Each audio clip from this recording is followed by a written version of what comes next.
and I had this idea to have you on because when we lived together or over the years, I have heard you, uh, I think we have some similar struggles or, past, present, you know, and I see that you have guitars behind you and Yes. you have all the cool Joe Rogan podcast equipment. I'm creative, but I'm wondering, you know, where does like your struggles with anxiety start? 'Cause I know we had a little phone call, which was great, which helps with this. But like, where did anxiety start? Do you have a time in your life where you remembering, oh man, anxiety? Because I look back at my childhood and I think I had a lot of creative center of attention energy, and I Yeah. think that was how I was coping with maybe this kind of rough relationship with my dad or my mom being gone. So I never got medicine. I always slept at night. So where does it start for you? Because I can look back and go, oh man, I think I've always been Yeah. kind of stuck in my head and writing things down and blah blah blah. You know. Yeah. Yeah. For me, I think you're right in the whole being creative. I think it's pretty common. Very creative people tend to struggle mentally in some way or Right. another, not always the most, stable, which I don't know. It's just what it is. Yeah. I mean, I'm blessed. I grew up 2 parent home and my parents were lovely and taught me well and did good things for me. And I feel like that's, you know, people always want to be like, oh, I wish I had people always start their testimonies out and they're like, that's my testimony. And there's drugs and people died. And I'm like, no, that just wasn't the case for me. I I mean, was I just, smoking cigarettes every day in the back of the yeah, church, dude. Yeah, yeah, yeah. I mean, yeah, like I yeah. said, I'm blessed. Like I'm fortunate, but the thing is I know I'm not the only one. There's definitely other people who, come from some kind of well-adjusted home and stable Right, background, but that right, doesn't guarantee you stuff. And I think we all know that having good family life is really helpful, but it doesn't mean you're not going to go through some form of difficulty because I mean we are at some point in life, everybody will. So yeah, so as far as like anxiety for me, it wasn't an issue as a kid much, not much. I mean, I had your typical like I need a nightlight or like some stuff like that, normal stuff, but definitely not nothing out of the ordinary. And I then forget about the nightlight. Okay, got it. it's funny, I was just thinking about it. Yeah, me and my wife are pregnant. We're having our first. She's having, Yeah. August. Praise God. Oh, wait, So is that's the something. right way to say it? We are pregnant? Well, okay, I Not an kind of just say that expert because here. other people say because I'm not the one who's pregnant. Becca is, but Like, we are having we a are having kid. a kid. I think I don't know, dude. Just That's just I'm a just side note. I'm like, wait, copying other we people are. there. Well, single guy over here, and nobody's pregnant that I know of. So I don't So know. So that's why I'm just asking. So, no babies. dude, that's Well, awesome. In August, right? yeah. And Yep. August. Yeah. He's a boy. okay, I We was don't have gonna a say name yet. that's public. That's public information, right? Yeah. That it's a boy. Yeah. I'm sure now sharing. Everyone's up to date. And Boy, you're August, not no going to name. tell us the name because that would give it away. But you guys are thinking. When we get one, yeah. Anyway, it's off topic. But I at got any you. rate, I got you. Okay. I was thinking Anyway, about, you yeah. know, the things you got to do for kids, and all my I'm in that season of life where all my friends mostly have young kids and stuff too, and so I'm around them all the time. And yeah, anyway, there's some really normal just anxieties that kids have. It's just you're human, afraid of somebody's gonna break in my house or I don't know, things like that do Right. cross your mind as a kid. But for me, it really was, it's puberty is like right, probably about 12, 13 years old is when I started to actually experience something diagnosable, if you could say it that way. My sister, who I'm not going to try and like share all of her stories just to keep her like privacy and stuff like that, but she's a big part of my story. She's a few years older than me, and she kind of like the same age, same and really the same deal. Really started to go through some serious like Right. anxiety and depression. For her, it was very much Right. like a couldn't function well at school and was like sleeping all the time and was going through all this stuff. And for my parents, this is like 2000s, early 2000s, late 90s, that this is kind of going on for them. It's especially at that time, just the idea of mental health and counseling and stuff like that. It's not like it wasn't around. It was not like it didn't exist in the sort of cultural, like popular zeitgeist, but it definitely wasn't as prevalent as it is now. And so You it took a said minute for them to be like, early 2000. Wait. You're talking about. Well, you and I are similar in age, so like yeah, you're the 90s. Yeah, so late 90s would be when my Like, sister was kind of first starting to okay, go through got it. Okay, her kind of bout with like anxiety and stuff. And so it took a minute for them to be like, okay, we need to see a doctor, and maybe there's something, kind of clinical or something that could be helped. And so I was, blissfully unaware. She's like that's about 3 years older than me, so I was like still kind of just a kid. She was going through stuff, and I was like, I don't know. My sister's mad all the time now. I don't really know. Like we were friends, but I just didn't understand. Like I didn't understand. And so fast forward to really like my junior high years, and I kind of went from maybe like normal socially to quiet to like kind of real quickly more than just quiet. I was like experiencing something, you know, kind of it was becoming obvious to okay, even to other people that I was not, well adjusted in the whole specific like being in school. And I started doing a lot of similar stuff my sister was doing. And for me, as far as like what I remember, my experience of it was first and foremost that I would feel this deep fear and like weird existential sort of anxiety that would come over me basically every night. And it really started to like wrap me up. It became one of those things where it seemed like it happened one night and then it would happen again a week later. And then it was like the fear of it happening sort of would bring it on every night. And this became this intense struggle. okay. And then this would be kind of like maybe summertime, school starts up in the fall, and then the kind of social aspects are developed as well. Where I'd go to school and it was like just deep panic, but all day it was hours of that, and I'd get home and just be like exhausted. I just could not function. I was so stressed, and yeah, it the kind of like I hate to say night terrors because people think like nightmares. I wasn't having night terrors like that, but I was having terror at night. I was awake for it though.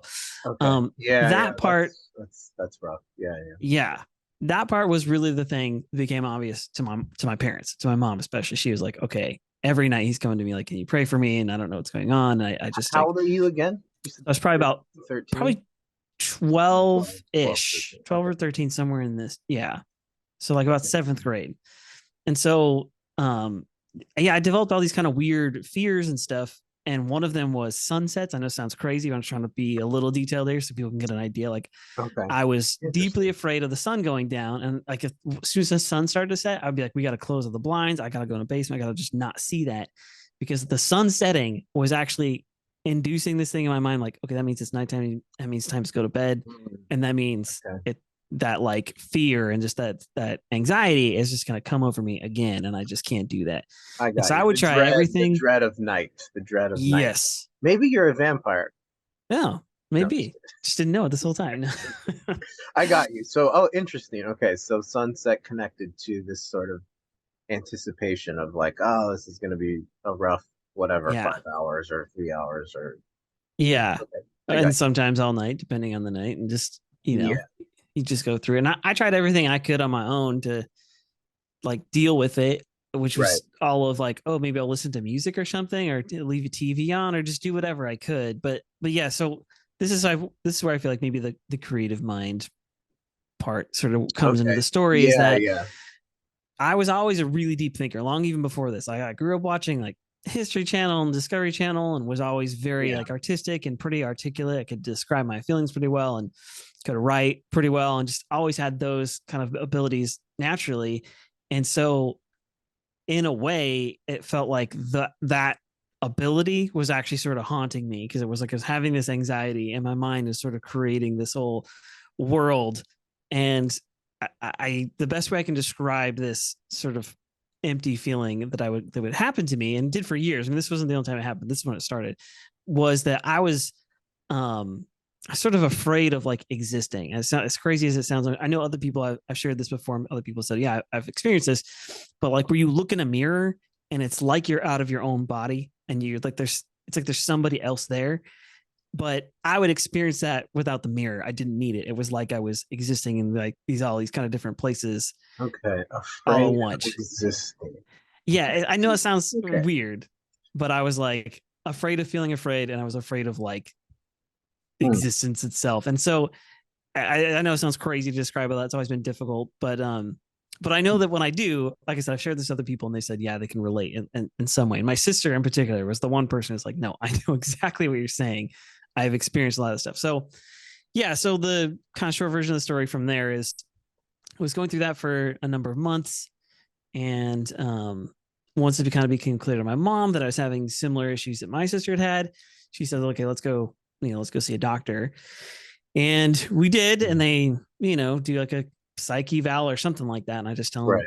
here's what's going on. And they were certainly more concerned with sort of the social part of it, which is strange looking back because that is intense as it was. Like I couldn't talk to people. I couldn't raise my hand in class. I was like paralyzed for an entire. That was intense. It was worse for me in the evenings, to be honest. But they certainly were like, okay, well, these kind of things can be genetic. Anxiety, if there's a actual chemical imbalance or something like that, can be Right. genetic. And so why don't we just try and we'll get you on some medication and we'll put you on the same stuff that we have your sister on because you're from the same parents. Maybe that'll basically, it was just, I don't know. I mean, I don't know if that's expertise on their part or if that was just a good guess, Yeah. which thankfully she was in this case, and this will come up again in a second, but she was a bit of a forerunner for me because Right. she had to go through the ringer. She tried, I don't know, half a dozen different things before something started to Yeah. like Which click and is seem to work. okay. Yeah. And I know That that's sounds again rough. That common. sounds rough. Yeah. But yeah, yeah, Yeah. yeah. Okay. Yeah, but Yeah. you're young. That's the thing is it's interesting is I think the young by young I mean um teens, right? That's more common now, which could be a whole side conversation of, are people getting overdiagnosed or is Right. or were it just because it wasn't as much of a cultural thing like kids that had anxiety in the 80s, like what did they do? They just Yeah. Or rock and even before rolled and then. had pink hair and just figured it out, but now, so anyway, but you experiencing it young is interesting. I don't know if I've had that many people on the podcast, not that I remembered 90 conversations freshly in my mind, but a lot of people, it seems like, it's later on in life or it's in the typical kind of 20s. But Right. so anyway, that's what I find interesting. Like, oh, wow, you went through this when you were in these Yeah. very formative years. Yeah. And So, at the time, this is, kind of from the mouth of the doctors. Then I'm not referencing anything current. Like I know medicine changes, but at the time they were saying that they felt they had some confidence. They knew what I was going through, kind of how to treat it because it was happening at the onset of puberty, like it was for my sister, which is a time when, yeah, you are going through a lot of like your body and hormones and all that stuff is like changing right. and that Yeah, your puberty, life is you're right also changing. there. Yeah. Yeah. Well, yeah. Yeah. Your life is changing too, so you're going from like an elementary school to, in my Right. case, it was a big junior high. And just that's, those are big changes and those things kind of tend to correspond. Right. Yeah. Yeah, I'd grown up in church. I was going to church. This is kind of like a big moment for me. This is one of those ones where I was like, okay, yeah, something's really wrong. I was tell the story we did. I'm not deconstructing. I had a bad experience at church. That's whatever. Everybody does. Because guess what? There's humans in church, just like there's humans at your job, just like there's humans anywhere. So you're gonna have a What bad kind of experience. church did you go It's to? an evangelical church, Okay. just like a really standard mainline, uh, you know, just picture all the like 2000s like youth group tropes, and that's exactly what Oh, my I mean, church it's not was. because I was always non-denominational myself, but I mean, it wasn't a denomination, Yeah, or it so there kind of is the was, or I can't remember the official designation. So in the West Coast and definitely up here in Oregon, there's the something evangelical. It is a denomination. So people usually use that term evangelical to describe like basically lots of Protestant churches just well, right, that's generally. kind of a But big there is a broad. denomination that's like something evangelical, whatever. So I yes, got you. Okay, denomination. just curious because it's like, well, charismatic is different than whatever. Yeah. So, yeah, Yeah. So we did like a youth group. Gosh, it's like, yeah, Halloween time. We did a corn maze thing.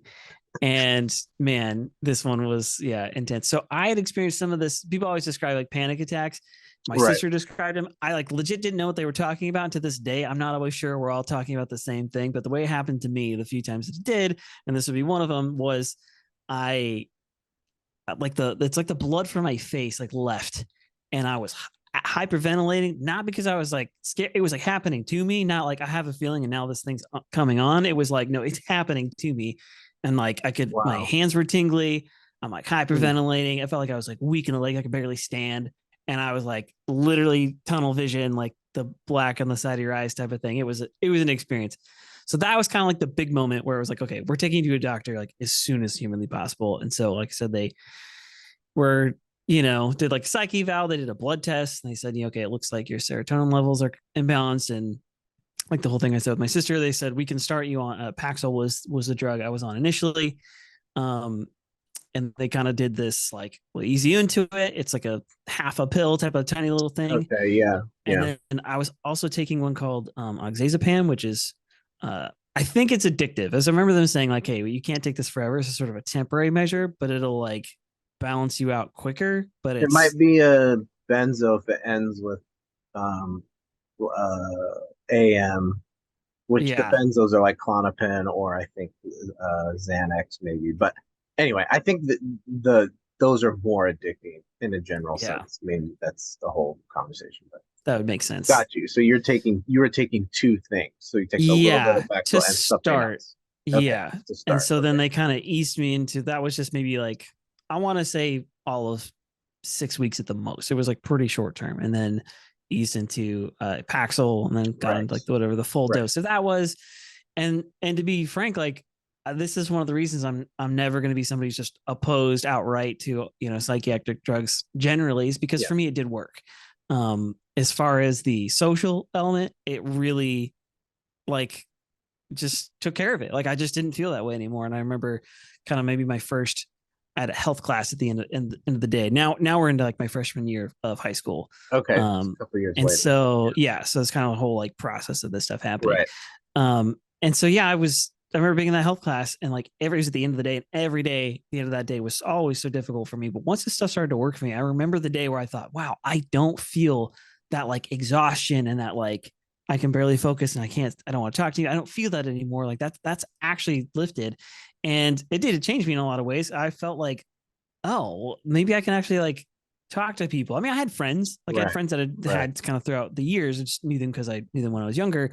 But I definitely wasn't the type to go make new friends.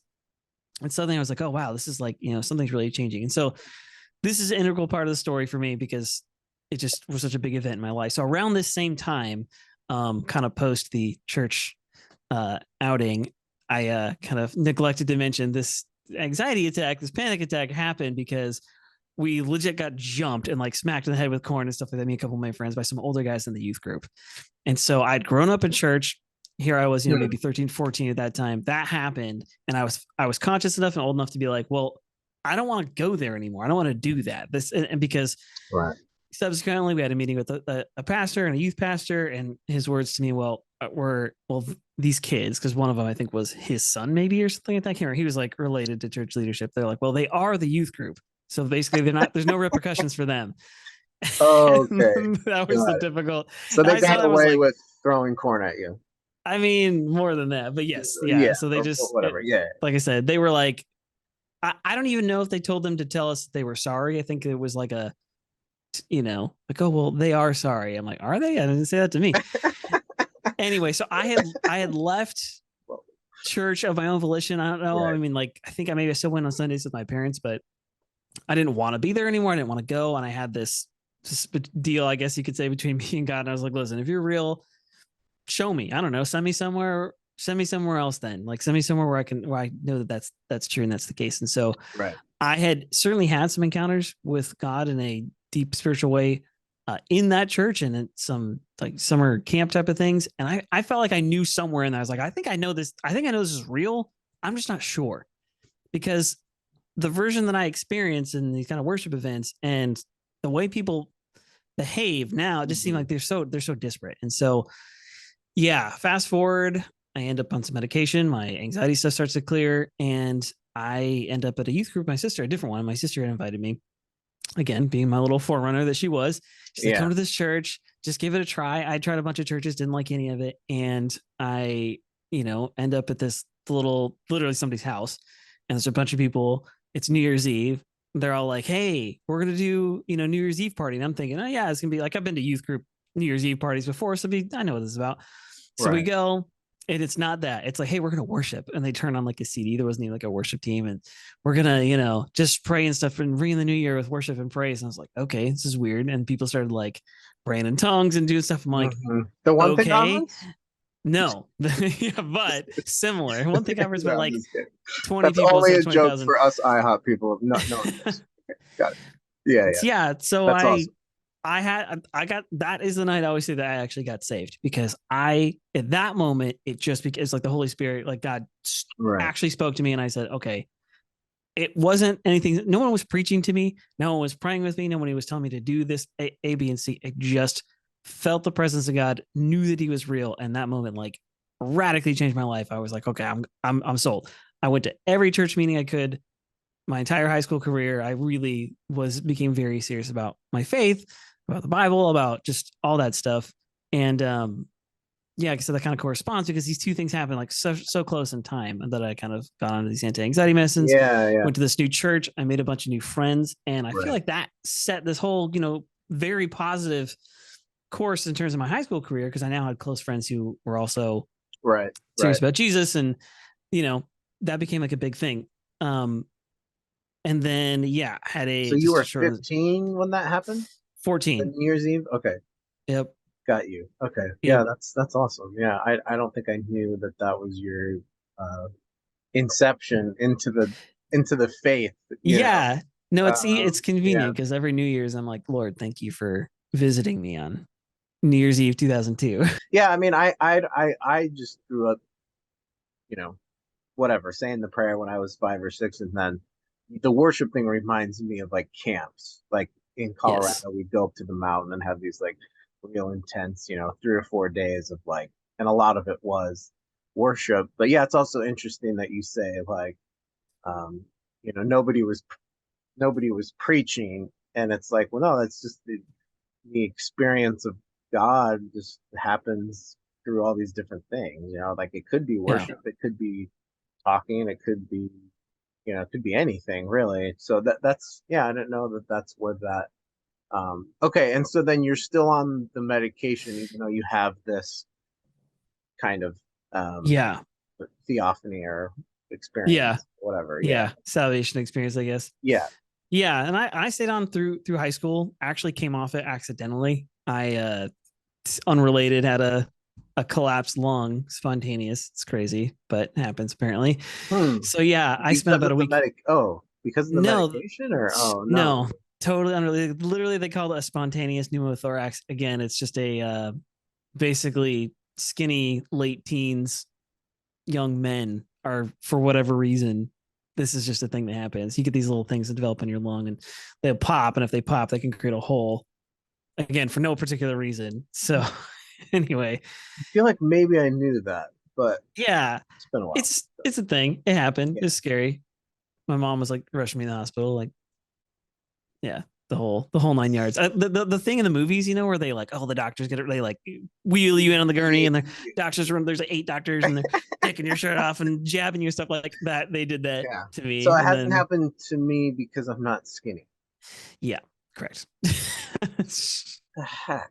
So don't lose weight, 'cause that way your lung won't collapse, basically. So, okay, well, having more weight is a whole nother problem too. So, oh, well, no, I was skinny in high school too, like you, but you've maintained you have, Yeah, Eric, it you've had the stayed same physique since I've known you.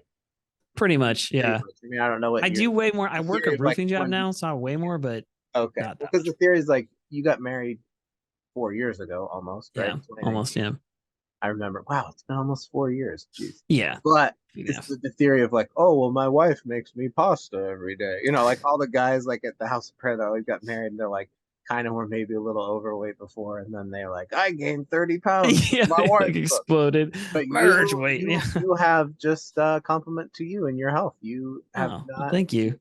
Well, I don't know. Did you gain weight when you got I married? mean, yeah, like a tiny bit, maybe. I honestly, like, I was, the same way from whole life. And then, like I said, right or before Becca and I got married, I started working the roofing job. So I put on some weight, but it's like muscle weight, and I'm very active, like Well, that's good. You're all in the week. sun and you're So kind of moving around. That's a all good the setup. time. So, Yeah. It's an okay, easy so way you to have stay this. fit. Okay, so yeah, sorry, my side notes. I was making the fat joke.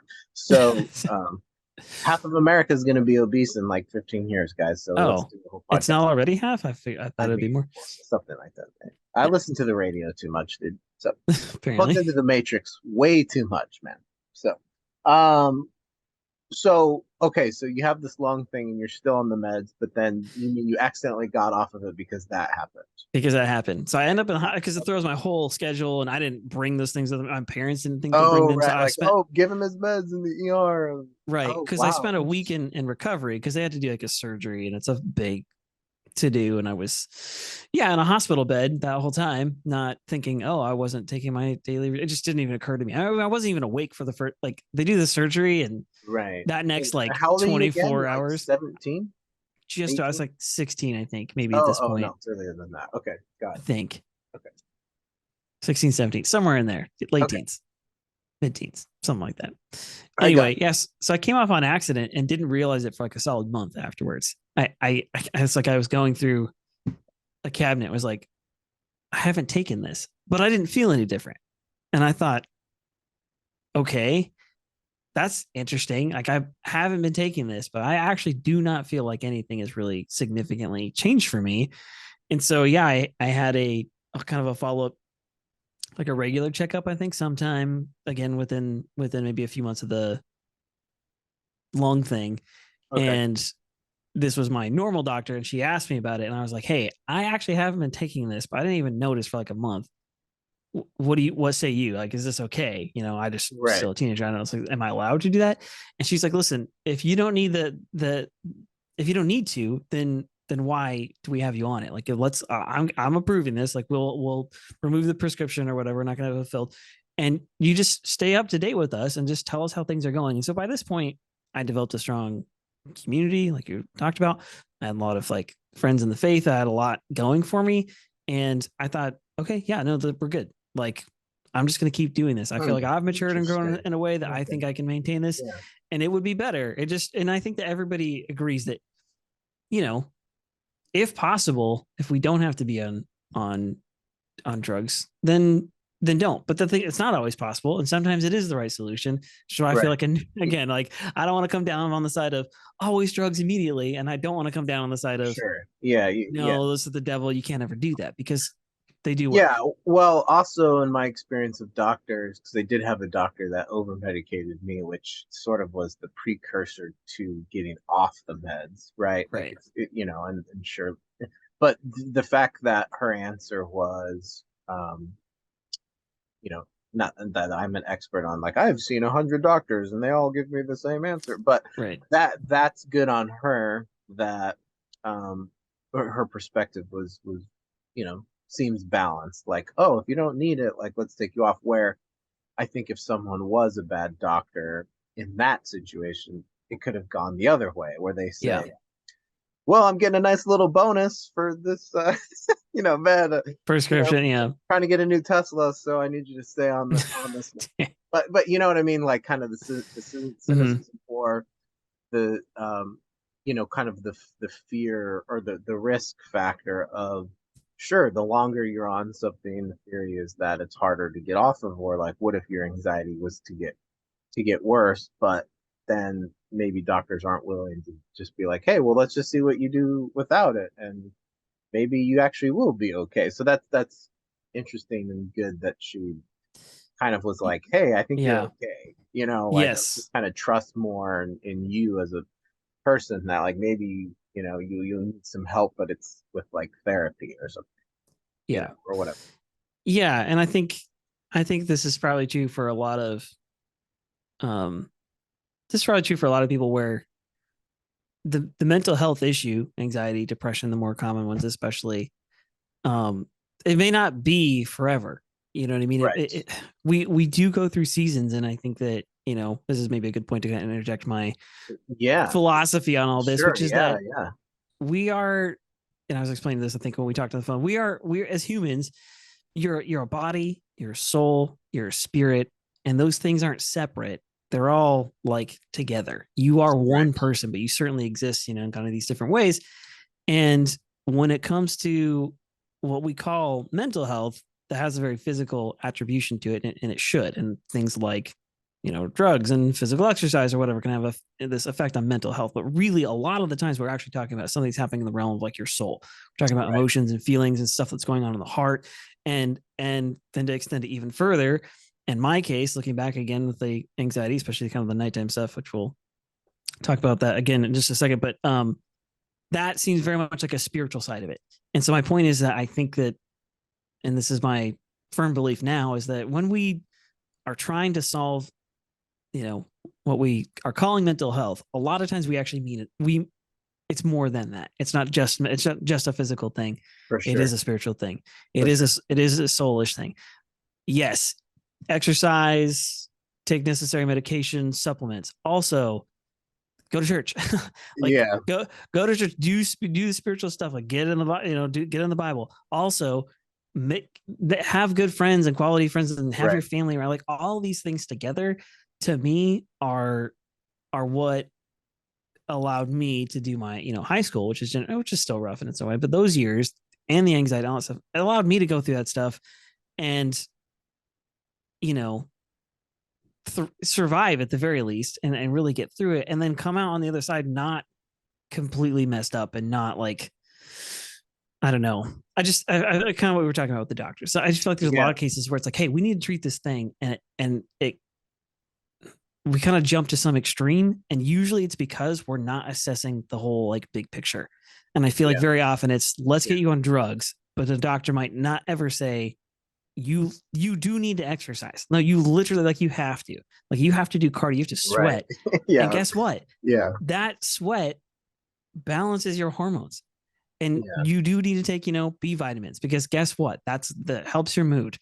And you need to stop staying up till 2 a.m. playing video games. Like, I never had a doctor tell me that, For but I me, can, watching shows, but yes, yeah, exactly. but I can Exactly. promise you, like, if you take care of yourself in these ways, that will make a big improvement. Also, like, again, I'm grateful for what I had, but I also never had a doctor go, um, who are you hanging out with? Are you Yeah, smoking weed? You should exactly. stop. Like Exactly. they Well, just didn't yeah, approach it that entire way. you're getting into, I actually had two doctors on the episode, which was the only episode where I had two like medical doctors on. It was great. That's awesome. Tim and May Hind I mispronounced their last name. Hindmarsh. They're actually in Oregon, so I don't. So Oh, cool. but and they're Christians too. But anyway, we were getting into this whole thing about like, he was like, I don't think it's ever 100% of any of one thing. Yeah, And so I know in the early years of my, going back to October 2007 when I had my panic attacks at the House of Prayer. Okay, sure, I stayed up all night for 3 years. Right. So that's a fact. even if the devil didn't care about that, let's just, if we could say it like that, right? If the devil's not involved at all, just the fact that I did that for 3 years, sure, was the warning that I got when I did Fire in the Night, which is for people listening, that's the internship for the night thing. It's Was the there a night lot of, shift. Yeah. well, right, was there a lot of, there was like this little handout, like, here are some of the side effects of staying up all night, and it's like everyone's like, I'm 18, dude, what's gonna happen to me? You know what I mean? Yeah. Like, You're Superman when you're 18. It's so, yeah. exactly, you need to be super healthy, blah, blah. So the point is, how much of what I experienced was, I think when crisis happens, we try to get like one, we might try to get a percentage. Like, is this like 60% the devil and like 40% girl broke up with me? And it's like, well, dude, it's like probably 10 things all just mixed together. And the Mm-hmm. thing that's putting you over the edge is like stress. But I think if you were to say, okay, stress is a trigger, and then we do have this Christian worldview here that there is an enemy, and part of the trick of the enemy is to make us think it's not the enemy, Yeah. right? Like that's actually that's the C.S. Lewis quote about the Yeah. The screw screw tape tape letters. Like, letters. either Yeah. either the devil's behind every bush, which, coming from a charismatic background, you get those vibes a lot, because it's Sure. like, okay, everything's in battle, and You got a cold? Rebuke that well, devil. yeah, and I'm Yeah. not blaming my parents for that, but my mom was like that, where like not Yeah. everything was spiritual warfare, but she would just be like, I gotta intercede and pray, and I'm just like, what the heck, dude? What? And it's like, oh, is the devil behind everything? The devil's probably more involved than we would realize, but Yes. he's also like less involved than we would realize too, in some situations, right? Where Mm-hmm. it's like, okay, well, if you sleep 4 hours a night, maybe the enemy is taking advantage of the fact that you're physically completely like Yeah. malnourished, right? And I think that what you're saying to the point of the doctor, I experience that now with my psychiatrist where I feel like we're like really good friends. From a spiritual perspective, he's like a total atheist. Yeah. Yeah. He's like from Iran, but it's actually it doesn't matter. I'm like, dude, you want to be on the podcast? Yeah. Like tell me. And so sure, is his default to be very kind of, but he does the same thing. He's like, oh, well, what are you doing? How's the DoorDash thing? Or like, are you Hmm. want to get a new job? Or like, you have a girlfriend? Or how are your friends? Sure. When I was in crisis mode, he was like, dude, we got to work on the meds. But like Yeah. now it's more like, what's going on in your life? Like, hey, why are you coming in here and you still weigh, 213 pounds? Like, why are you bringing, are you have putting sugar in your iced coffee? You know what I mean? Like, Yeah. he's more Yeah. concerned with that. But the American mental health system is that you don't get a lot of time with doctors. So they're Yeah. pretty much just gonna. So anyway, I like that. So you kind of just get off of it almost accidentally, and then discover that there are these other elements in your life that are contributing to Eric as a whole person, like you said, Yeah. all integrating into each other. And um, Yeah. yeah, I like that. Yeah. There's definitely, I feel like my story is like two parts. Like part one is that it's like, okay, high school, which is like short and Right. sweet in a ways. And then after that, it's like part B is this like extended, it goes up well through my 20s. So part B is when I finished high school, I moved to Kansas City, um, joined that international house You prayer. We went talked right. about that. How old were you when you went to IHOP? 18. Oh, that's right. Oh, you're like me. I went when I was 18, but Yeah. I, how old are you now? 34. Think about that. Your Yeah. birthday's coming up. June. Yeah. In June. Yeah. So I'll be 35 in June. Yeah. Okay. I'm 37. Okay. So we're like a few years apart. Yeah. Wow. Okay. That's right. You did the one thing internship. Yep. Okay. I One thing didn't realize internship. you were 18. Hmm. Maybe I knew that. Okay. So we're the same because that's the same thing. The first thing I did after, Colorado was Fire in the Night, Yeah. like 4 months Straight there. after I Yeah. graduated high I school. was like stoked.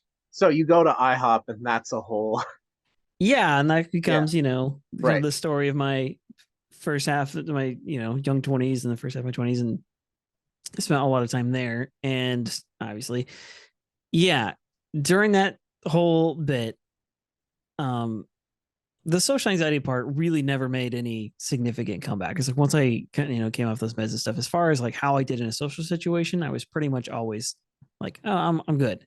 And so I always looked at that as, you know, to some extent, yeah, it was a season. It was like you're going through puberty, your body's changing, you're kind of going through this stuff, and then once things settle down, that particular part of the issue seems to have resolved more or less. But what's definitely not resolved was this whole like night terror type of thing. Okay. And I would say at no point, even when I was on medication, was that ever like okay, I don't experience that at all. It was just easier, I guess you could say. Yeah, yeah, maybe And minimized a little bit. Yeah. yeah, and so going through the next, going on into my 20s and stuff, I would go through seasons, some of them short, some of them long, sometimes 6 months at a time, sometimes 1 month at a time, where it would just start to happen again. And then same thing, it usually be pretty consistent. By this time, I'm an adult, so I feel like I could handle it a little bit better. Um, but it doesn't change the like intensity of it and just the fear and like the kind of like these sort of weird existential thoughts and all this kind of stuff.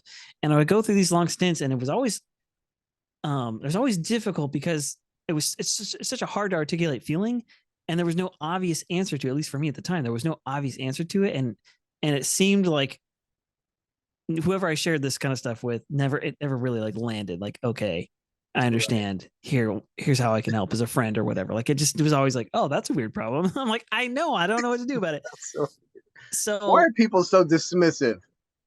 I'm I just kidding. mean, Well, if they don't we they don't try to be like, understand. Like, I don't yeah, blame anybody. we I'm try to not be like, mad. yeah, we try to go like, oh, I've never experienced that, and it's like, if you have empathy and compassion, you would kind of lean in a little bit more and be like, Yeah. oh, that's interesting. Tell me about that. And But that, when all you're my friends young, were yeah, also yeah, 19 and didn't know anything either. So there's that. So right. so my sister comes back into the picture here. This is important. Okay. So I kind of went through a stint actually sometime around the ATC thing where I started like grinding my teeth at night. And I didn't know I was doing that. I just know I Okay. was having like jaw problems and was like, oh man, this is like Yeah, so I remember you telling me horrible. about this because this was Yeah. when we lived together too. Yeah. Yes. Yeah. And so during this time, I just randomly on the phone with my sister just to catch up and was telling her about this. She goes, oh, you're grinding your teeth tonight. I'm like, I am. She's like, yeah. She's described, tells me, yeah, are you having this like pain in your jaw and your mouth's a little sore? I'm like, Right. yeah, What's that's, it? that's happening. TMJ? TMJ is kind of like a Yeah. generic term Right. for, That's like for the those different medical term. Yeah. versions, but yeah. Sure. And so she's like, hey, try this. And so at this point, my sister had seen like all kinds of doctors. And one of her friends was like this like crazy hippie naturopath lady who was like, oh, yeah, I, also have these anxiety things. And here's the different stuff I've done and tried.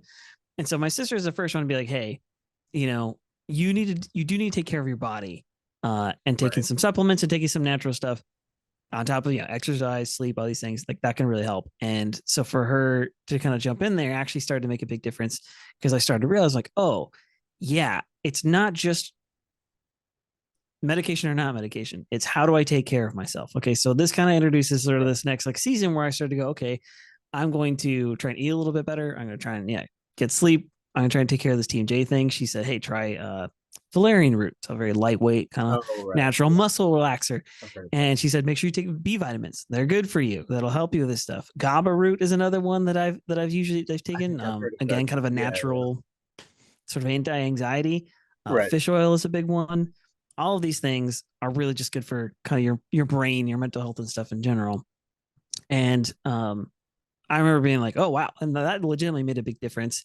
Again, just in terms of like my general health, but it did not solve, it did not pin down these long spells where I would again kind of almost every night would have this weird like fear, this sort of terror.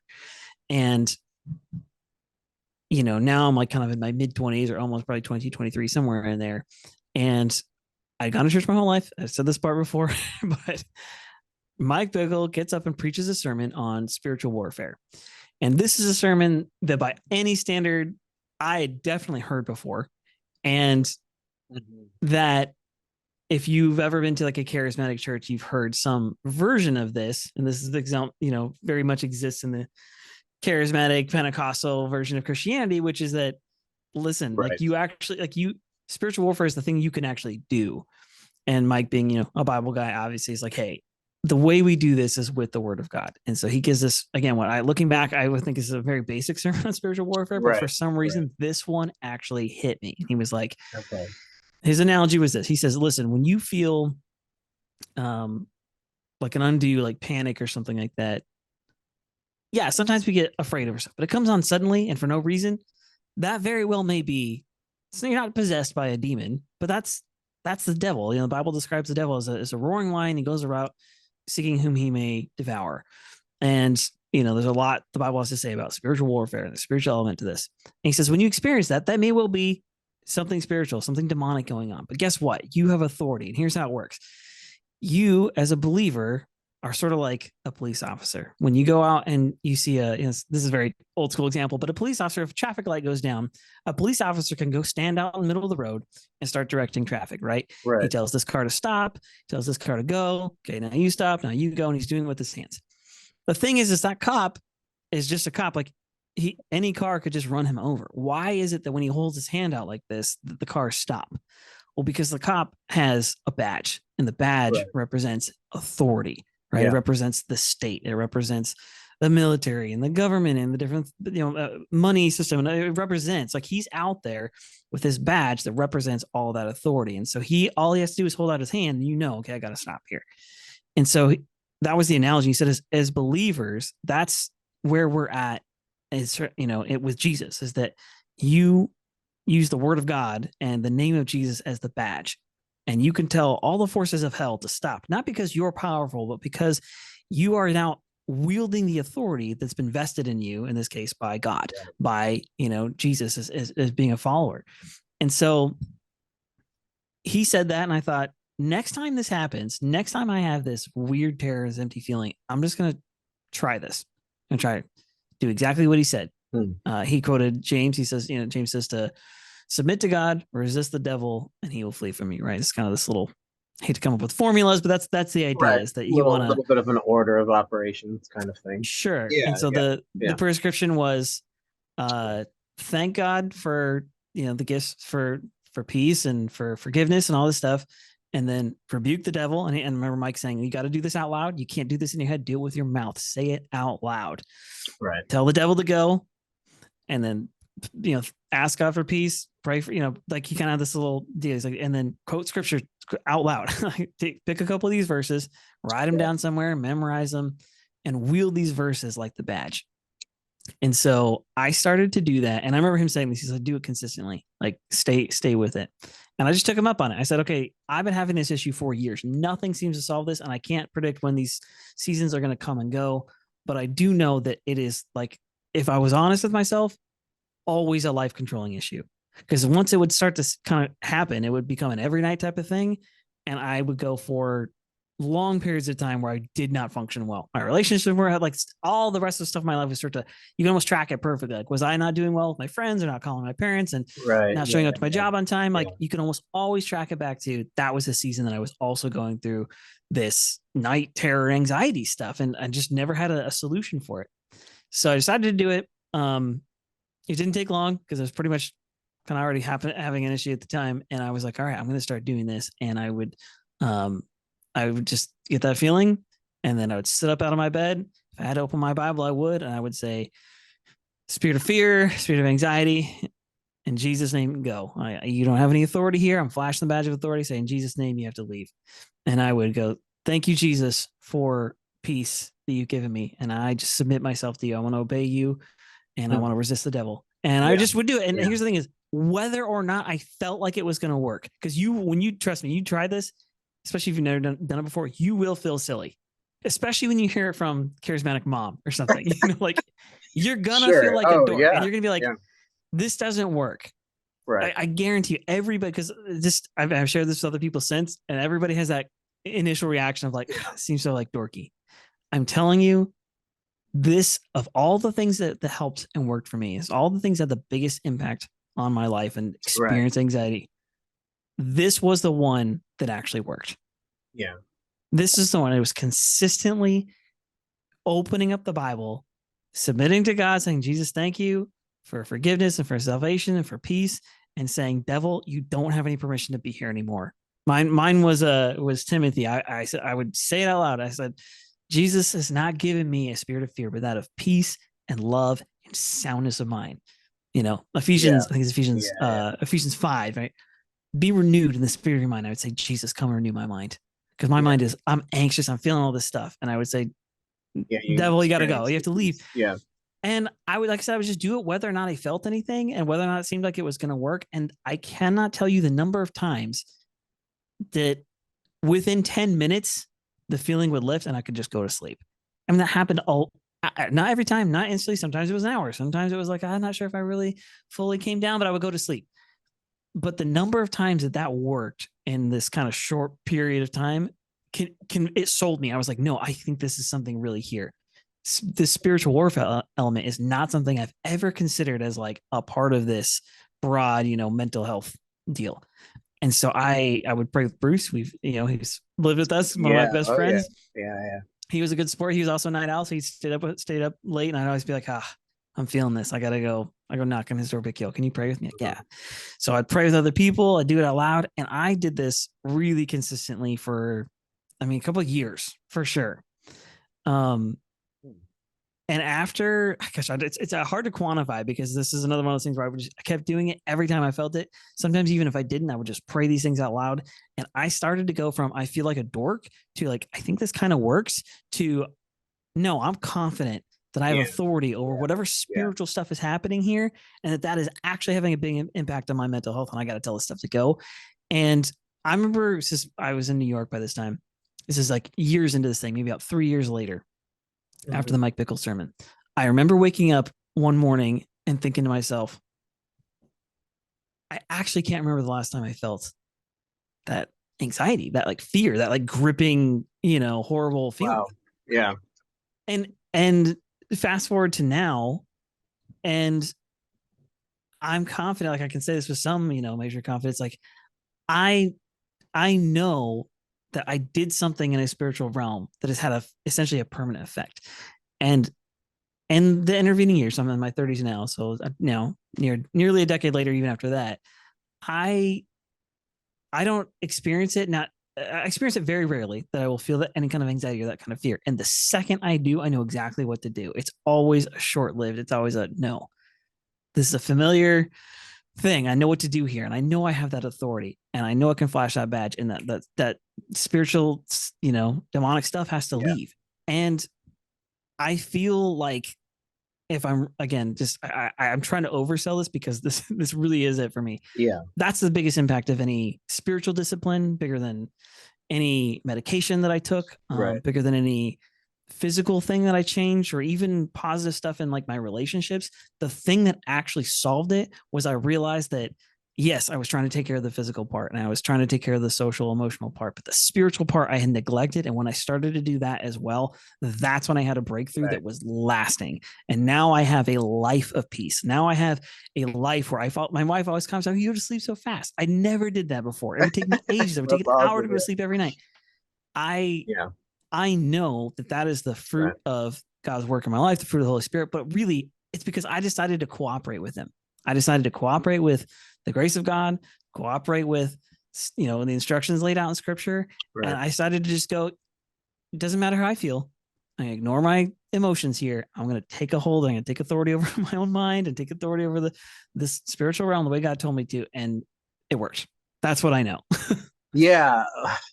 It's awesome, man. Yeah. Thanks for sharing. I mean, I think the thing that's interesting that because my story is like, and I think people who struggle, it is a lot. It is your thoughts for sure, right? I mean, your thoughts, the cognitive behavioral therapy, like let's say you go see someone that's like not a Christian, right? They would go, well, what are you thinking about all day?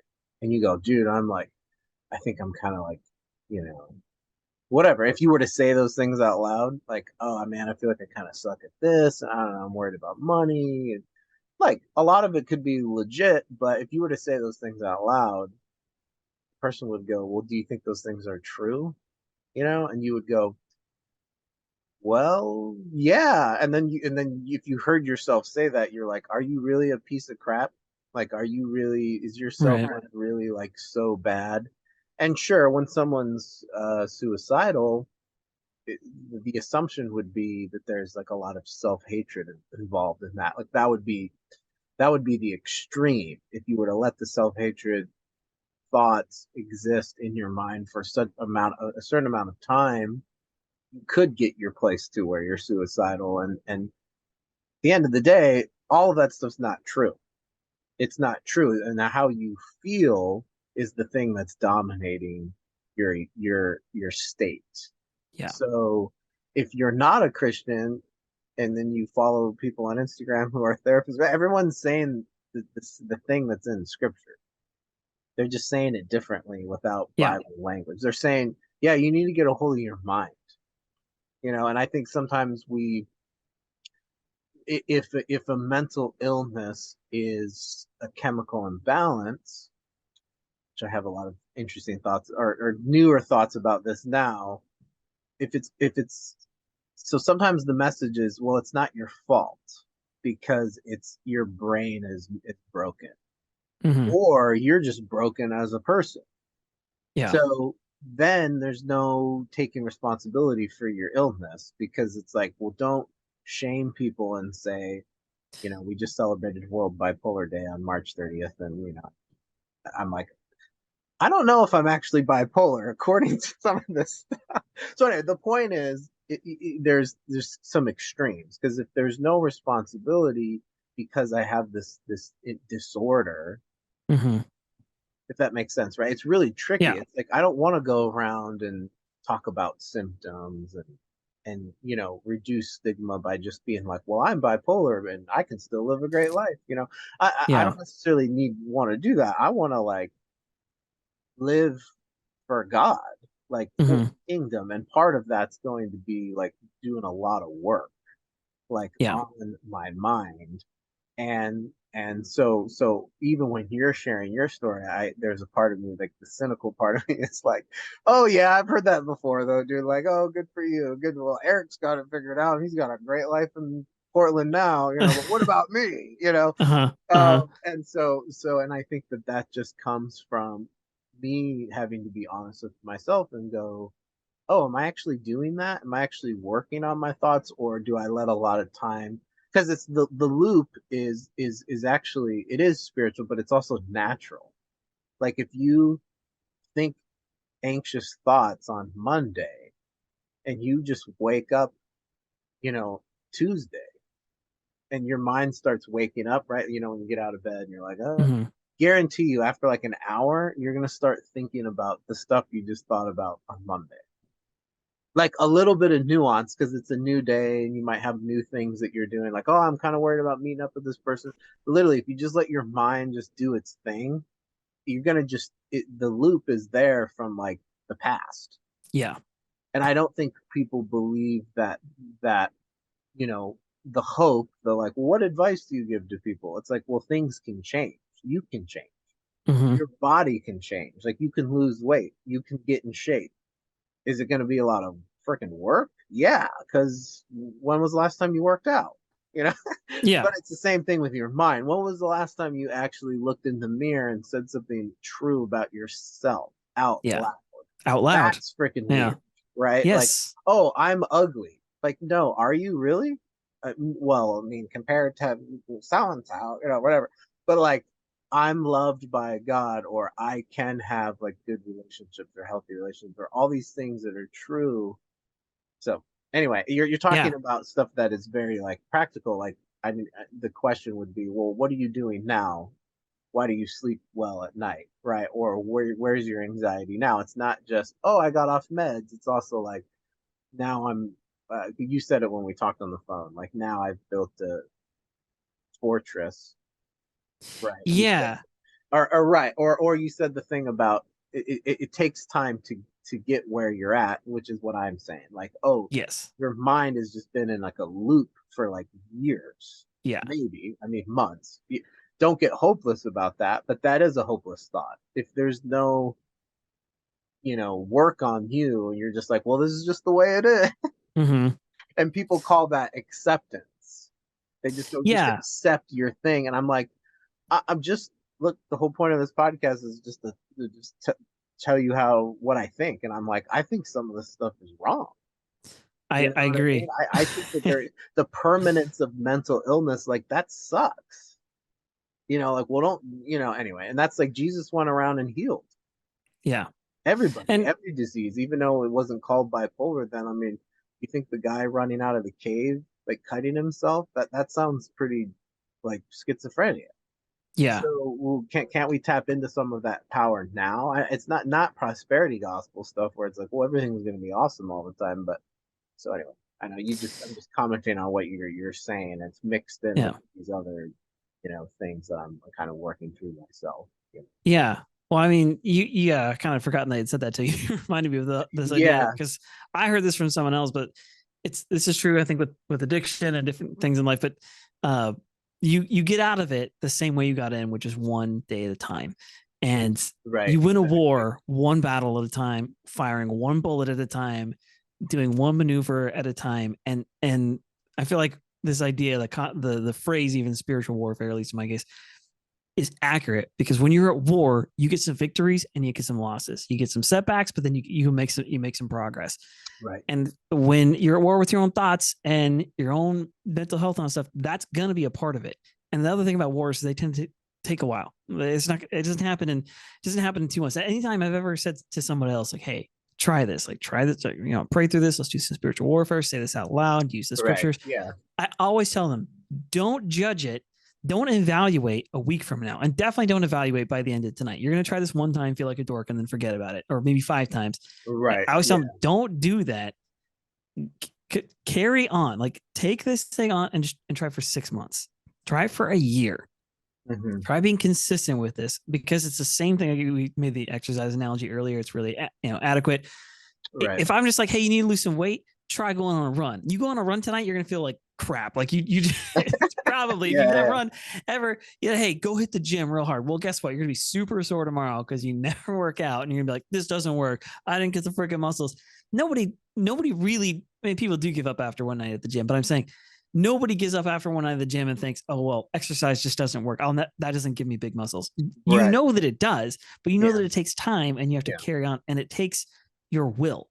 It takes you exercising the thing that actually makes you you, which is your will. And I feel like what you're hitting on with this like acceptance thing Yeah. is the opposite message. It's no, I'll say it this way. Either you have a will and it's extremely effective and very powerful, or you don't and you're just a victim of a determined world that has no other outcome than the crap situation that you're in. Right.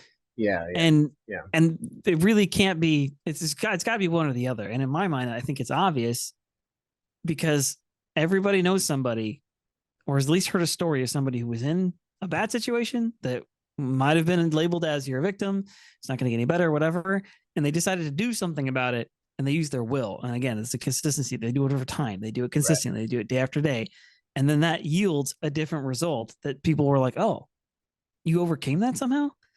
I mean, people losing weight is one of those things where it's kind of, man, this is like, we're getting into hot waters right here. But like, this idea of fat acceptance, like, oh, well, you're beautiful just the way you are. Well, beauty's subjective, but you're not healthy if you're significantly overweight. And it's just a fact. It just is what it is. And there's this idea that like, well, the solution to I feel bad about my physical appearance because I'm overweight. They said there's ideas of, well, the solution is you just have to accept yourself. There is a giant problem with this idea, which is that it's not going to work. I mean, just to be perfectly frank, right. you've never met somebody who's like, I have a serious mental health problem, but once I said now that I accept it, I'm good. No, the problem is still there. Just because you've accepted it, even if you manage to accept it, whatever the heck that even means, it doesn't change the fact that the problem is there. The issue is there. That if it's like, if it's a weight thing, it's a mental health thing, whatever it is, the issue still exists. And you can tell yourself whatever you want, but you are still going to go to bed tonight and go, this sucks. Yeah. I wish I didn't hate myself, whatever it is. Yeah. Well, I would say that the acceptance layer for me, where in the coming up on 10 years of almost dying from the overdose, and the kind of thing you would put, like, I would do an episode, here's some things I've learned, right? But for me, the acceptance was because I almost died, right? Like, I almost died getting off meds. I put my family and friends through like hell on earth, and myself through hell on earth. um and then when I was in the hospital for 5 months and I had all this time to think, and I started getting my mind back and I started sleeping, the acceptance more was, yeah, I think I need some medication and I need to just kind of accept that, because if I keep trying to go, well, this is just going to be solved all by a spirit, it's like, dude, I'm just going to keep, and one of the valuable lessons of being in a hospital then is looking around, and not in a judgmental way, but in like a comparison way, going, hey man, what's your story? Right? Like, oh, well, like one guy was homeless. He literally kept coming back in the hospital because he didn't have a place to stay. And he would get in the hospital and get in fights. And he got kicked out, and then he would come back. Yeah. I'm just like, is that the kind of life I want to live? Right. And so the fortune, not that it was fortunate for me, I had people that visited me and I did start getting better right away. So, sure, is acceptance a tool to help you get help? Because that's the message. The message is that when I've done these NAMI classes, they do a thing called family to family, which is people who are supporting someone, which is always very interesting and hard questions to navigate, because people go, well, how do I get my schizophrenic son to take his meds? And my answer honestly is, well, he needs to accept that he needs to take meds. Yes. And you can't teach someone that. You could yell at them. That's probably not going to work. But you could literally every day go, my mom would do this to me when I was in my episode. She's like, you just need to accept that you need help, or because she was saying that from a place of of love and also frustration. Yeah, So anyway, the point understandable. is that acceptance is a tool. It is a utility in the Sure, sense that a, a certain level of accepting that something is not in a shame way but that it's a fact of wrong, right? reality. Yeah, But the challenge with this stuff is identity, right? The yeah, identity of no, I have bipolar, I'm not bipolar, or I have depression, or I have, but we want to make it a part of our identity. We want it to be in yes, our identity to protect ourselves, to stay safe, yeah, right? and To say, that's more along the lines of what I mean. Yeah, yeah, I'm with you on the like accepting reality is a different thing than what I call the acceptance kind of movement or whatever it is, which is like, yeah, you have this issue, and right, you should do nothing about it. You should just view it differently. You should view it as a good thing, not as a bad thing. Oh, I have bipolar. You should just view that as a good thing, not as a bad thing. Well, okay, but that doesn't really. Again, like it just seems like such a. I don't know how to say this. It seems so impotent. You know what I mean? Like what? And then again, well, vague. It seems very yeah, vague to be like, oh, well, just accept it and just now it's a good thing. Now it's not a bad thing. Well, but if you're having a serious health problem, why would you say that to a cancer patient? You should be like, no, you have a cancer identity. You should just accept that. yeah. No, they're like, screw this. I want to overcome this crap. It, Well, exactly. I well, want to win. And yeah. that's The other, different than I want to accept what you're saying, which is yeah, accepting reality. I think that's a yeah, totally different, again, it's a different use of the word, which is accepting the fact that in your case, like you said, I need to take some yeah. medication. I need I, help from people. Like right. that's Well, a the other, accepting reality thing. yeah, the other layer along the lines of asking random people to be on the podcast. I had this one person who was like, she's like, well, I used to have bipolar. I used to this long thing, and she was on TBN or something. I don't know. And she's like, well, but I'm healed now, and I go around and I tell everyone that they can get healed, and you shouldn't stay in the bipolar for a long time. And I kind of was like, I don't know. I don't really want to talk to this person because I was Yeah. like, well, because this is maybe a couple years ago, or maybe it was last year. I don't know. But the reason why I was resistant to that was because I'm like, well, wait, well, what about the people who do have this Christian perspective? And I guess you could say without the Christian perspective, there still could be an idea that as long as you have symptoms and you're on meds, something is still broken in you that needs to Mm-hmm. be fixed. Mm-hmm. So therefore, the hope that you should have is like, well, Jesus run around and healed every disease. So it's not so much about brokenness as it's about the woman with the issue of the blood pushing through the crowd because she's suffering, Mm-hmm. right? Just to touch Jesus's like foot, right? And you're just like, oh, that's pretty desperate, man. That's pretty you believe Jesus has something for you and you're going after it, right?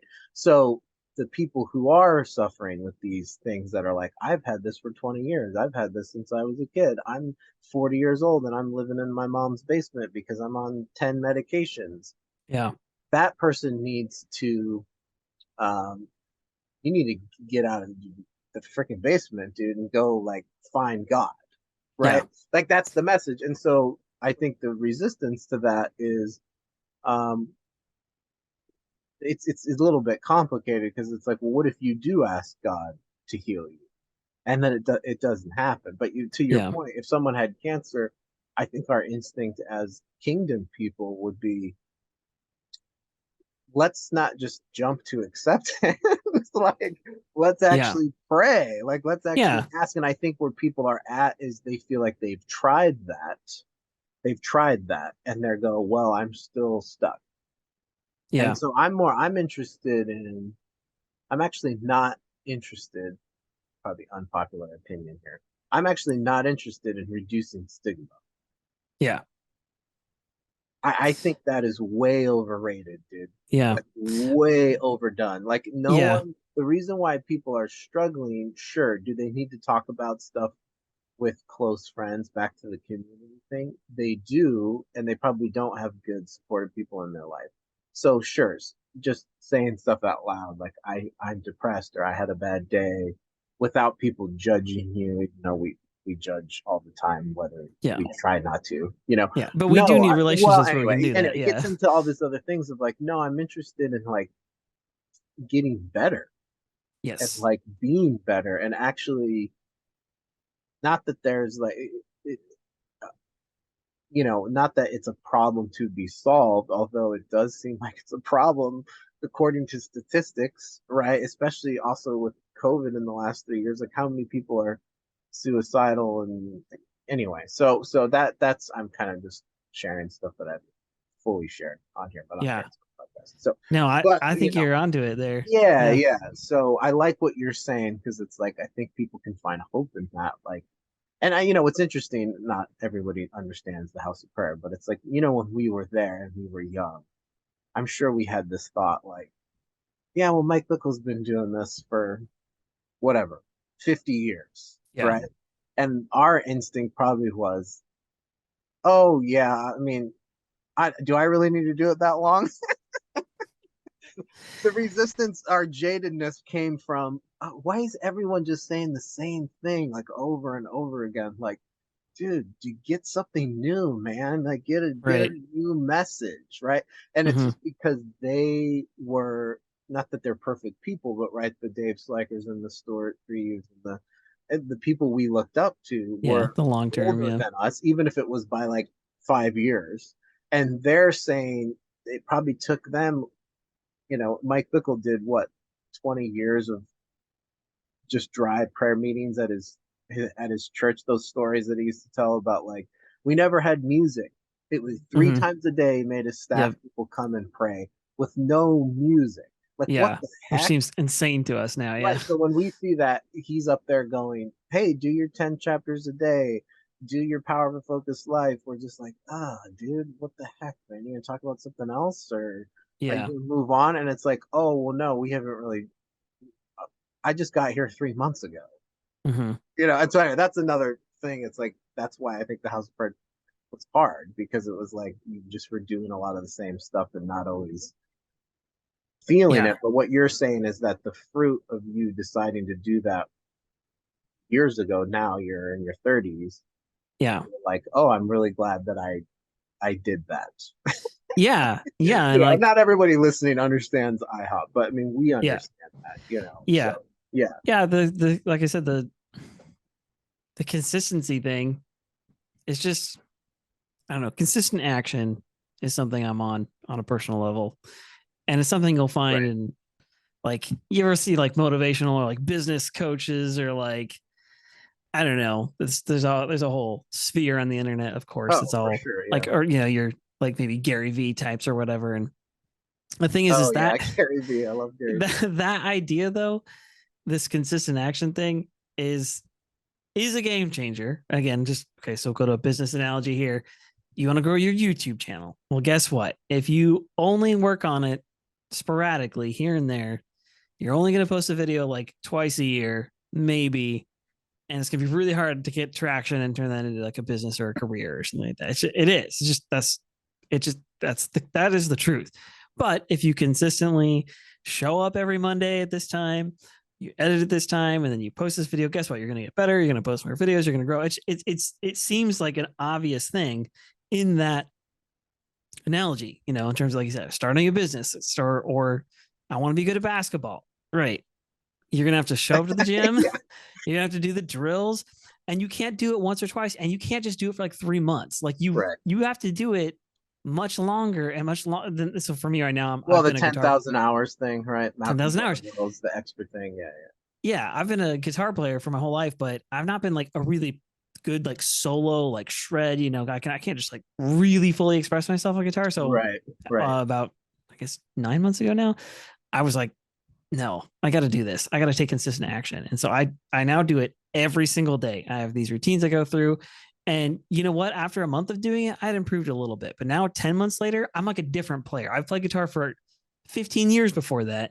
And Right. now, in the course of less than a year, I've probably improved more than I did in the previous 10, because I just was like, I'm going to actually practice. I'm going to actually do this. I'm going to show up every day and put this work in. And again, in something like learning an instrument or starting a business or a YouTube channel, what I'm saying right now is obvious. But for whatever reason, when it comes to our mental health, it's Right. Or it's our like, thought life. It's like it yeah, our needs thought to life, be more complicated than yeah, it needs to be more like esoteric. I'm like, well, what if it's not? And the spiritual warfare element is the same thing. Like, well, just open up that Bible and just say those verses out loud and pray them back yeah. to God. That consistently doing it over and over again. Right.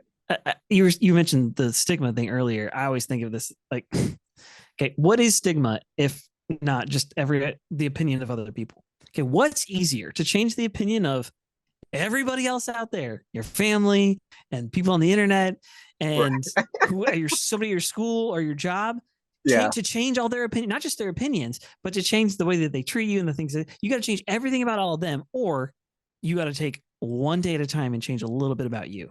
Yeah. And Yeah. and here's the other thing too. I want to say this before I forget it, just because I feel like this is semi-important. But in terms of mental health, like all things health, it tends to be something that, like, if we don't do the consistent action, we're not going to get the results we want. It also tends to be something that we like. It's a long term prospect, and if you can change your mind about it and be like, I'm not going to fix this in 2 seconds, I'm not going to fix this in 2 months, but if you can change your mind about it and be like, no, this is something I'm going to do. I'm going to change my lifestyle. I'm going to change the way that I do me, change the way that I Right. live. I feel like that would be an incredibly good thing for a lot of people. If you would just say, listen, I don't care what the opinions are going on that are out there.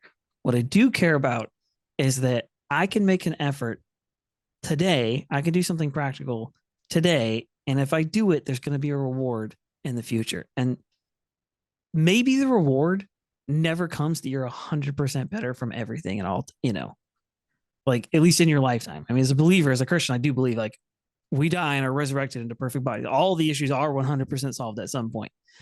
But in this Right. lifetime, listen, I don't know. There's some mental illness things that are obviously incredibly serious. And I'm not going to pretend like, oh yeah, just pray this prayer every day and you're going to be fine. Like I Sure. can't, I Yeah. can't promise that. Yeah. But, and this is something I had a discussion with my wife maybe like a year ago around something similar. Like, what if you could feel like 10% better than you do right now? Would you, and it didn't take that much effort. It took like 5 minutes a day. Would Right. you do that? Yeah. What if you could feel Yeah. like 20% better? Yeah. Regardless, like, would you take, or would you just leave it on TV? Well, it's not 100%, so F it. Like, I'm not going to do it. But, the thing is that I think that we look at like small progress, we look at daily routines, we look at all that stuff, we despise it. And we're like, well, it's not the quick fix that I wanted. And so we chuck it out. And we're like, it's going to take a long time. We just chuck it out. What I want is a pill that does the work for me. What I want is Right. a magic prayer or Yeah. a church service that heals me instantly, does the work for me. Right.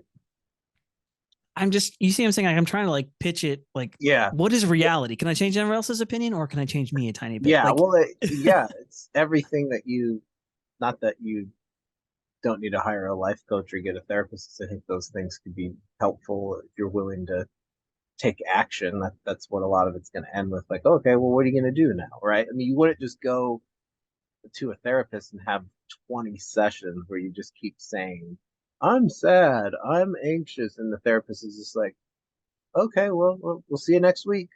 I yeah, mean, they might do that a couple of times because it might be you just need to share and you feel better about sharing, but they would go, I mean, are you open to feedback? Like, do you want to make some goals? Right? That would be a good therapist. That would be a good coach, would be like, yes, dude, are you willing to do some work? Right? I mean, Jesus is like, look, man, if you're going to keep looking back, like, you can't do this kingdom thing. I'm not waiting around for you. mm-hmm. Like, I've been watching The Chosen at like various, Oh, right? still haven't seen it yet. Everyone tells me I Everyone's need to been watch. telling me to watch it, and it's like, Yeah, dude, these guys are real people, right? And Jesus is like, the grace and mercy is there, but sometimes it feels like it's not there. You know what I mean? It's not there because, like, the quote, I think, I don't know who said this, but it's like they said, like, you're not afraid of things getting worse, right? You're afraid of things getting better. And yeah, the idea is that I think addiction and becoming comfortable with anxiety and actually using anxiety to as an excuse to not love people sometimes, or whatever the complicated things, these things in our minds where people don't always see our thoughts. Sometimes we don't have a vision to for something to be better, or we don't have a vision, not that it's all about feelings, to even feel good. Mm-hmm. And that's what you're saying. What if you could actually, not in a self-absorbed, like all of my own strength way, but it's like, if people compliment me for like, wow, you made it through all this hard stuff, and like I've heard of those compliments before, and then they're like, well, how'd you do it? Right? My answer would be like, well, a lot of support from people. I mean, God, and also me. Yes, Like that's actually the answer, and it's like, whoa, it well, that is. sounds really narcissistic. It's all because of you. It's like, yeah, it is because of me, dude. I chose to not give up, Yeah. Yes, and I you think, used your yeah, will. You used the exactly, most powerful thing about you, which is like you were talking about, like, okay, if a therapist says, hey, maybe you should change some stuff, the word we use for that is empowerment. Can you empower people? Can you yeah, encourage? Can you give them courage? That, I feel like we all underestimate this. You as a human naturally underestimate that you actually have the most powerful thing that you already need, which is your decision, your agency, yeah, your ability to make decisions. yeah, And if you choose, like you said, a big part of your recovery is you, because you for actually sure. are powerful. You actually are incredibly capable. It just took you making those little decisions every day. Well, yeah, and to feel powerless, right? It's the first step in the 12 steps. Admit that you're powerless, because porn, freaking bad relationships, Yeah. toxic this, you're blaming your parents. That stuff is just freaking taking you out of the game of life. And so it's like, it's God works everything together for good, like you talked about at the beginning or before we started recording. Like, okay, sure, going me moving back to Kansas City and getting off my meds, I could look back at that and go, well, I wish I would have just never done that at all. I should have Mm-hmm. just like stayed in California. I never would have met you. I never It's would true. have ended up in Pomona, where now. So so God does work things for good, but it's not like circumventing the work. Like he just like bails us out of, Right. and so the only way out is through, right? That's the saying. Like the only way Dang. That's to a good get one. out of Gotta write that something is, down. well, right. And it's like think about like Paul in the Gospels. Like, I mean, sure, we know Jesus suffered and died on the cross, but like Paul literally is like getting the crap kicked out of him, man, and he just keeps going. He went through all of that, like, and then in the end, he's like, I fought the good fight, and I'm just gonna keep doing this until I die. Yeah.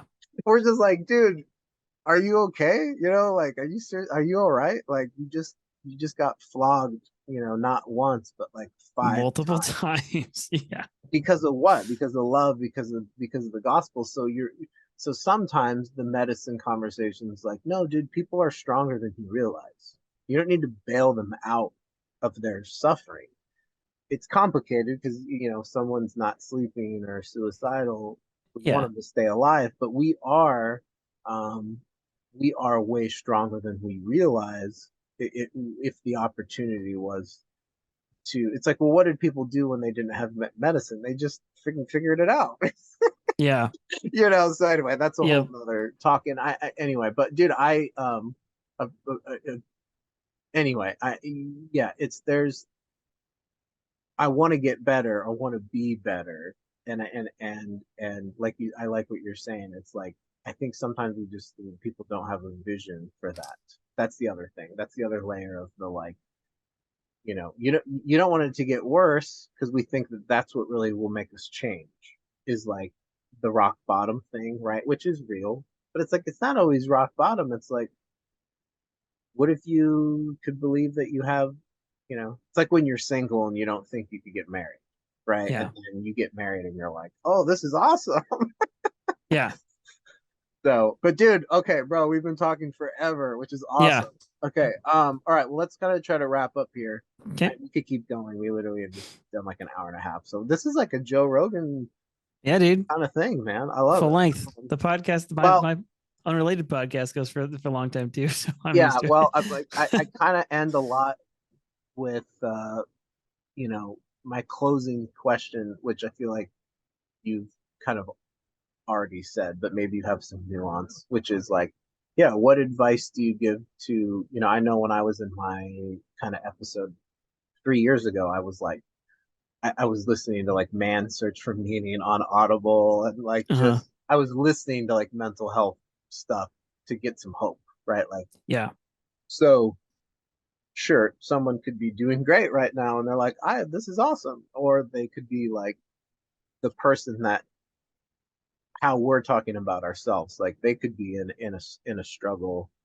So, what are your closing thoughts or advice for someone who is like, really needing a lot of support right now? Yeah. Closing thought is, if you are not presently, um, you do need to get spiritual community around you. This is Yeah, a big step. Like if you, and I don't mean just like watch a sermon online. Like you need other humans. And guess right, what? They're weak and they're broken and they may have hurt you in the past. They may well hurt you again, and you've probably hurt them. Just excuse all that. But like you do need people who are willing to be in your life on a spiritual level. And so obviously as Christians, that means being involved in church. Um, yeah.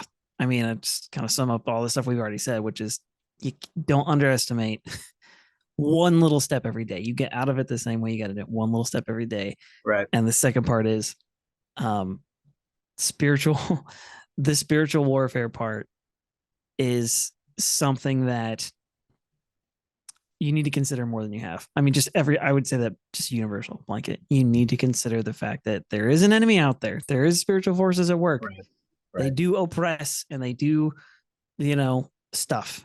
And in the name of Jesus, you can have authority over them. But if you've not considered it, you have to put it on the table. This is a very personal version of the advice because right, again, I feel like there's the three elements: there's the physical, there's the emotional, and there's the spiritual. And I feel like in my journey, physical, emotional, like did a lot of work there, had a lot of success.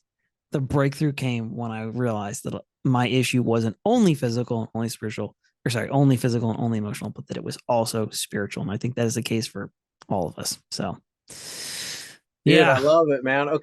And Eric is super cool. So I don't, you're, okay, where can people find you? Because you're like Oh, not really shoot. on Instagram, right? And Yeah. then you Well, have a okay. podcast too. So maybe tell us like how people, Yeah, whatever. But it's an anime podcast. So if you're into that, you can come watch. It's hey, Beyond the Basement. never know, never know. Yeah, Beyond the Basement. Okay, You I'll can post find a us on link to it. Yeah. Twitch, YouTube, Is everywhere, your Twitch Spotify. Beyond the Basement? Yeah, Beyond the Basement. Yeah, twitch.tv/Beyond the Basement. Same thing for our YouTube channel. Because Our you guys stream it on Twitch.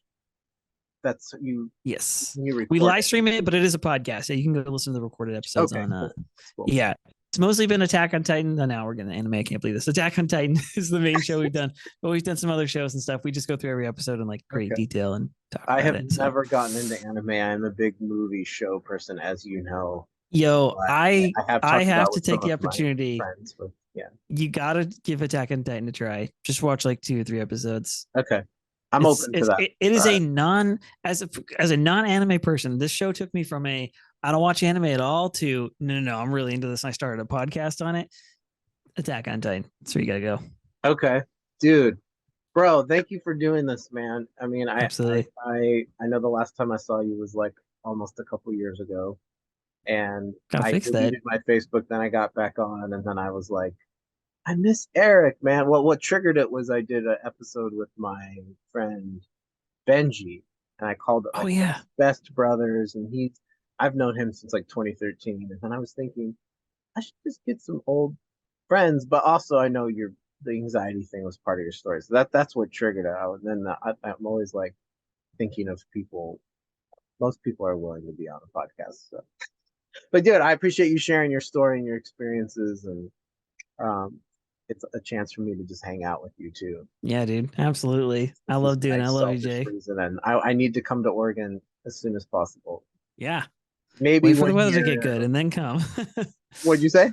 So wait for the weather to get good, then come. Oh, right. Right Dude, now it's still just raining and horrible. for people who are in California, we've had tons of rain, man. Oh yeah, what It's a year, nice huh? now, but we've had a lot of rain, which is weird for us. It's like good for the drop, but weird. Like I'm tired of driving around doing my DoorDash in the rain. Like, come on, dude. You know.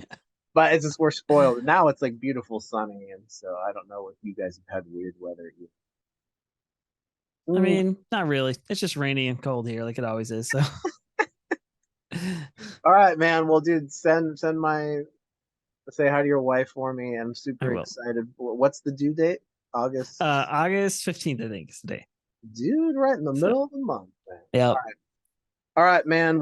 Well, I'm gonna let you go, and we'll have to do this again sometime. It would be Eric Hanson returns. Yeah, dude. Part You two. know. I'm So, looking forward to it. all right, man. Okay. Have a good rest of your day. Love you later.